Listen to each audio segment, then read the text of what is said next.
अस्सलाम वालेकुम नाज़रीन, मैं हूं शेख रहमत अली। आप देख रहे हैं क्राइम टुडे न्यूज़। नाज़रीन, पुराने शहर के टीआरएस के लीडर जनाब रशीद शरीफ ने एक स्टेटमेंट दिया।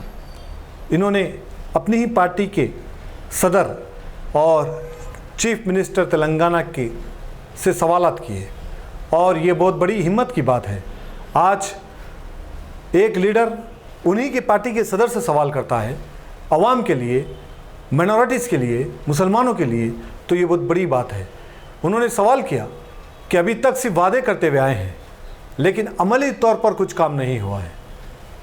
पुराने शहर में तो हालत वैसे ही है, लेकिन सारे हैदराबाद में, ग्रेटर हैदराबाद में, तेलंगाना में भी मुसलमानों की हालत कुछ ठीक नहीं है। और के चंद्रशेखर राव जो तेलंगाना के चीफ मिनिस्टर है, वो सिर्फ दो लोगों को मुस्लिम के लीडर मानते हैं। एक महमूद अली जो होम मिनिस्टर है लेकिन अपनी तौर पर कोई डिसीजन नहीं ले सकते, और ना ही तो वो अगर खड़े हो जाए इलेक्शन में, मामूली कॉर्पोरेटर इलेक्शन में, तो जमानत जब्त हो सकती है उनकी। ऐसे लीडर को वो मुसलमानों का लीडर समझते हैं। और एक असदुद्दीन अवैसी जो इनकी पार्टी के नहीं है, वो AIMIM की सुप्रीमो है, लेकिन वो समझते हैं कि सारे हिंदुस्तान के और सारे तेलंगाना के मुस्लिम के लीडर हैं। लेकिन फिर अवाम के मसलों का क्या है, माइनॉरिटीज़ का क्या है, मुसलमानों का क्या है? कौन करेगा इनके मसलों को हल? कौन करेगा इनके साथ इंसाफ? यही सारे सवालात ये लीडर ने उठाया, जो बहुत बहादुरी का काम है। हर किसी के बस की बात नहीं, और हर कोई नहीं उठा सकता, और नहीं तो हर कोई सवाल कर सकता है। आज हम सवाल करना भूल गए हैं। आज हमारे में हिम्मत नहीं है हमारे हक के लिए हम सवाल करें। आज ऐसे लीडरों की ज़रूरत है जो अपनी पार्टी में रहकर 14 साल वो पार्टी में रहने के बाद वो देख चुके हैं कि पार्टी का क्या हाल है, क्यों मुसलमानों को नज़रअंदाज किया जा रहा है, क्यों माइनॉरिटीज़ को नज़रअंदाज किया जा रहा है। और यही वजह है कि इन्होंने ये सवाल किया। और अब हर इंसान को, हर मुसलमान को, हर माइनॉरिटीज़ के आदमी को सवाल करने की ज़रूरत है, तभी जाकर आपको हक मिलेगा। ये हमारा मुल्क है, और अगर किसी को हम चीफ मिनिस्टर बनाते हैं तो फिर उसकी जिम्मेदारी है कि सबको एक नज़र देखें। सिर्फ बातें करने से कुछ नहीं होगा। यही कई सवाल इन्होंने उठाए। उम्मीद करते हैं कि हर लीडर अब सवाल करें और हर आदमी, आम आदमी अपने MLA से, अपने कॉर्पोरेटर से सवाल करे कि उन्होंने अभी तक क्या किया। तभी जाकर हमारी ताकत बढ़ेगी, हमारे काम होंगे और एक नया इनकलाब आएगा। देखते हैं इस पर। अस्सलाम वालेकुम रहमतुल्लाहि बरकातुहू। आज TRS ओल्ड सिटी भवन, जो तकरीबन 9 साल कंप्लीट हो चुके हैं, एतबार चौक निराला मंडी रोड पे, 2009 में मैं KCR साहब से मिला था पहली बार, और पहली मीटिंग हमारी 2-2.5 घंटे तक मीटिंग चली।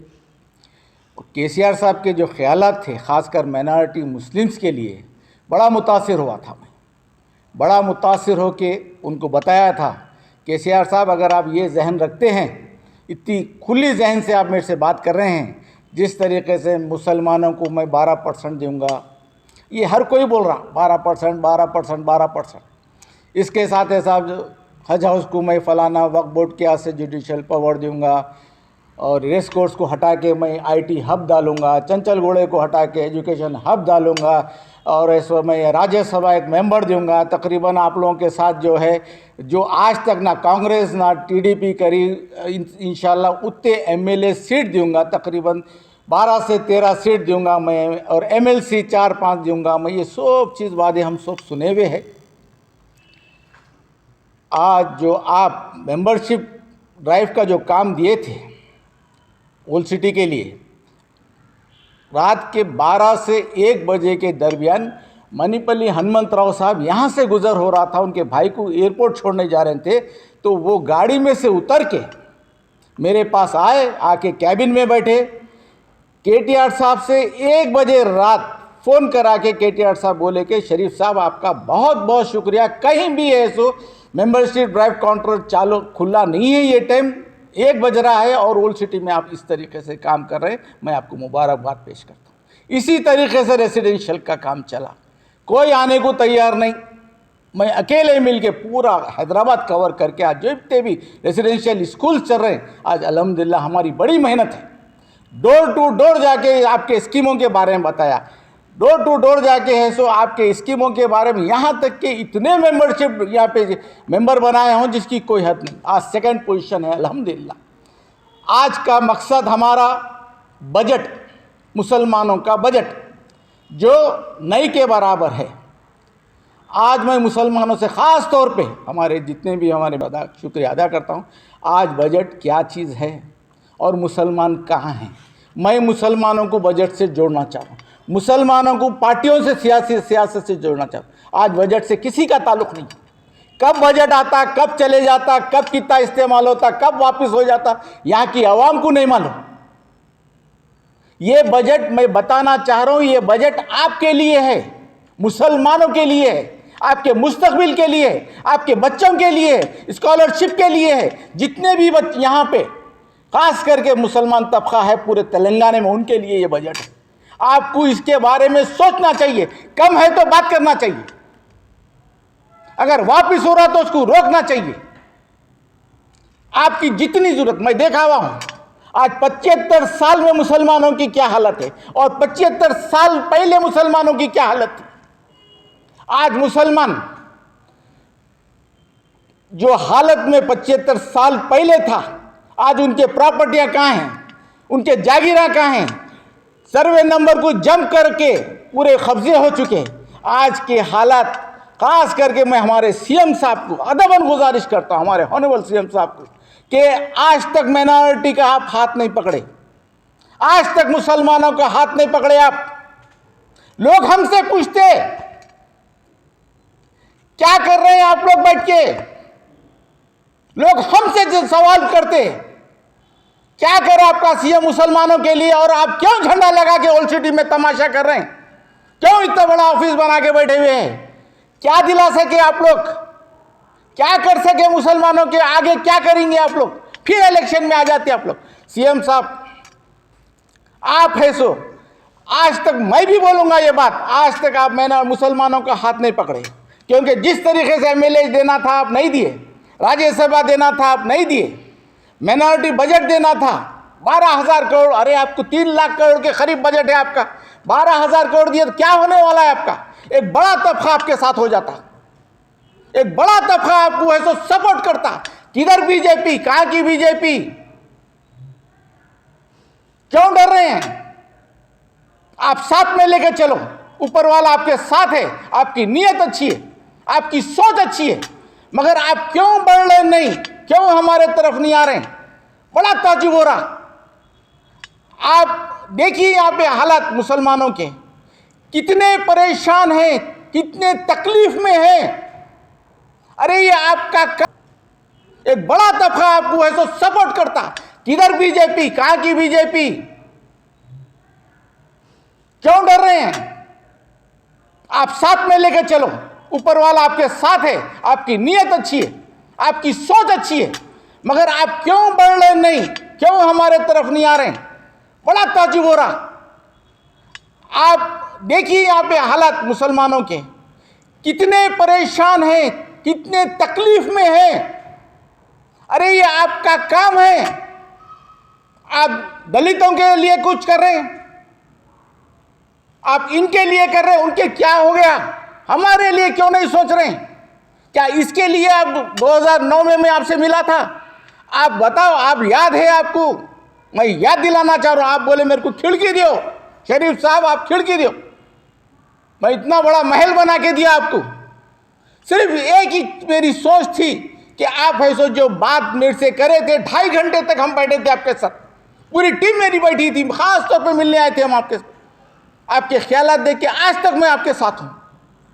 आज हर कोई मेरे से यही सवाल कर रहा है, सीएम साहब अब इलेक्शन है, बिल्कुल आपको सबसे पिछड़ा तबका मुसलमानों का है, आप पे ये इल्जाम है, आप मुसलमानों को नहीं देख रहे, सबसे बड़ा इल्जाम है। हर छोटी पार्टी, हर अपोजिशन यही बोल रही कि खाली टोपी पहना रहा इन्हें, कुछ देने वाला करने वाला नहीं है। उनको गलत साबित करो आप, उनको गलत साबित करो।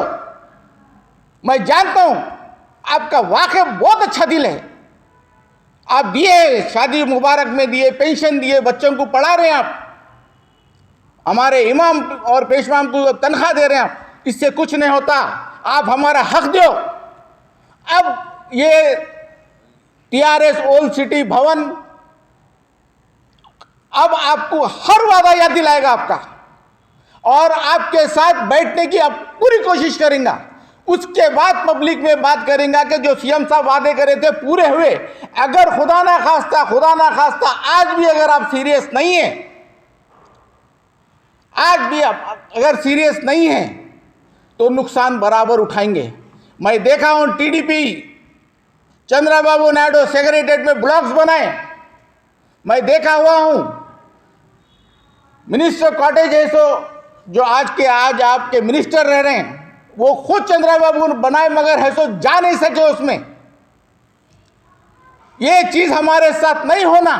एक अच्छा सीएम हमको मिला, हम खोना नहीं चाह रहे हैं। आज भी हम बोल रहे हैं कि आपको खोना नहीं चाह रहे हैं। आपकी फैमिली अच्छी है, केटीआर साहब के बेहतरीन काम आए, डेवलपमेंट। क्यों ओल्ड सिटी आते सांप सूख जाता? ओल्ड सिटी की सोच आते, मुसलमानों की सोच आते, खामोश, किसी से मिलते नहीं आप। ना प्रगति भवन का दरवाजा बंद, कहां जाना, किससे बात करना? साहब अभी भी वक्त है, थोड़ा वक्त है अपने पास। बजट 3 दिन के बाद है। मैं चाहूंगा कि बजट 12,000 करोड़ दिए तो आपको कोई फर्क नहीं पड़ता, थोड़ा हमारा मुसलमान तबका थोड़ा ऊपर आ जाता। ये बात को आप गौर करो, ये बात पे आप अमल करो। मेरा हक है, मैं 14 साल दिया हुआ हूं आपको और 1 रुपया कभी तलब नहीं करा। आपके वरंगल में, नलगुंडे में, हर वो निजामाबाद में जाके काम फुकट में करा, पूरी टीम को लेके काम करा, जेब से मैं पैसा खर्चा करा, आपसे 1 रुपया नहीं लिया, आज भी नहीं लूंगा। मगर अब वक्त का सख्त तकाजा है कि आप मुसलमानों की मीटिंग बुलाओ और मुसलमानों का क्या क्या प्रॉब्लम है वो फौरी सॉल्व करो और आपके वादे पूरे करो। उसके बाद इलेक्शन के बाद आप क्या और करना चाह रहे हैं हमारे लिए वो सामने रखो, वरना आपको भी बहुत मुश्किल हो जाएगी। हमारी मेहनत भी पानी में चले जाएगी। बहुत बहुत शुक्रिया, और इस पे गौर करो और जल्द से जल्द मीटिंग बुलाओ, जल्द से जल्द मीटिंग बुला के है सो मुसलमानों के जो जहनों में बात, मौलवियों के, मौलानों के जहनों में बात जो आ रही है उसको साफ करो। और जो लीडर जो अपोजिशन के जो है वो जो बात कर रहे हैं, ये कोशिश कर रहे हैं कि अपने बारे में ज़्यादा से ज़्यादा बात फैलाए, उसको ख़त्म करो। और जैसे आप है वैसा है सो मुसलमानों के साथ भी इंसाफ करो और उनका हक पहुंचाओ। भीख मत दो, भीख नहीं चाहिए, उनका हक चाहिए। और हक के लिए हर कोई बोल सकता मैं सच्चा हूं, पार्टी को चाहता हूं, आपकी फैमिली को चाहता हूं, आपको चाहता हूं, इस वजह मुंह पे बोल रहा हूं। किसी में हिम्मत नहीं है, टीआरएस का कोई लीडर आपके साथ बात सामने बैठने को तैयार नहीं, डरते सब। पता नहीं क्या खामियां हैं उनमें, सब डरते। मैं किसी कीमत पे नहीं डरता, मैं पार्टी को लाना चाह रहा हूं। फिर 2023 में पार्टी आना है तो ये सब चीज़ें हैं, सो जल्द से जल्द आप जो वादे पूरे करो। और इंशाल्लाह देखना, अगर आप वादे पूरे करेंगे तो आइंदा 2023 में 100% बीआरएस का झंडा तेलंगाना पे लहराएगा। बहुत बहुत शुक्रिया। जिंदगी का हर पल रहे खुशियों भरा, प्यार का हर रंग लगे दिलकश और हसीन। HKGN furnitures, complete bed set, sofa set, dining table. इसके अलावा आपकी लाडली के लिए मुकम्मल मैरिज सेट सिर्फ और सिर्फ 44,999 रुपए में, और इसके साथ डबल डोर अलमारी और बेड सेट बिल्कुल फ्री। आज ही विजिट करें प्रोप्राइटर मोहम्मद नसीर किश्ती। एड्रेस फरीद कॉम्प्लेक्स, ओवैसी हिल, हैदराबाद। कॉन्टैक्ट 9912857230 और 9346062190।